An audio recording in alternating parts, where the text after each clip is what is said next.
We are now joined on the phone by former Secretary of State, Dr. Henry Kissinger. Dr. Kissinger, thanks for joining.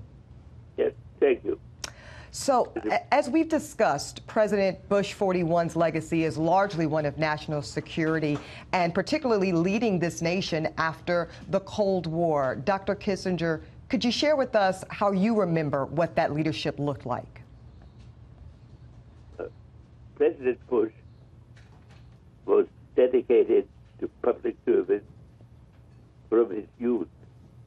I knew him since the 60s, and he considered that his mission in whatever form the government might call on him. He, as president, it fell in his administration that communism collapsed.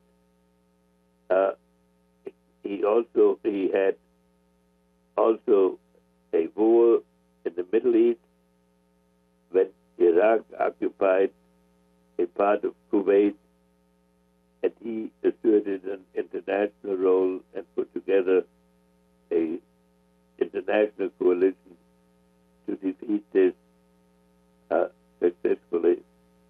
He restored relations with China after the upheaval that had taken place in Beijing.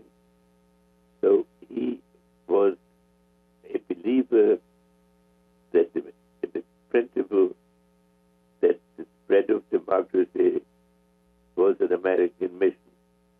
But he also conducted foreign policy in such a way that he did not celebrate victories in a way that humiliated people that had to be brought into the international system.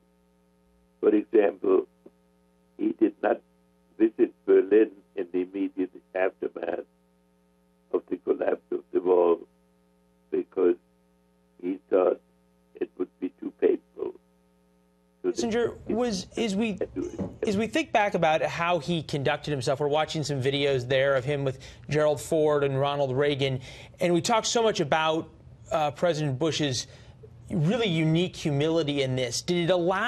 Was the fact that he was so willing to give credit to others, whether it be to not gloat about the fall of the Berlin Wall, or whether it was being willing to really share the credit with the troops and with his generals post the Persian Gulf War, did that allow him to get more done? Was he less threatening to foreign leaders when foreign policy wasn't about him, but was, in his words, about the mission defined and the mission completed? Yes, President Bush conducted his foreign policy not on the basis of threats, but on the basis of trying to achieve a consensus. And he therefore had a degree of range in his foreign policy in which he could appeal on a personal basis to the leaders with whom he had to deal. That was true in the Middle East. It was also true in Europe, that the unification of Germany became possible, and the collapse of the Soviet Union brought together Dr. Kissinger, Soviet and the American side. Dr. Kissinger, we want to thank you so much for joining to share that reflection of President H.W. Bush. Thank you, Doctor. Former Secretary of State Henry Kissinger.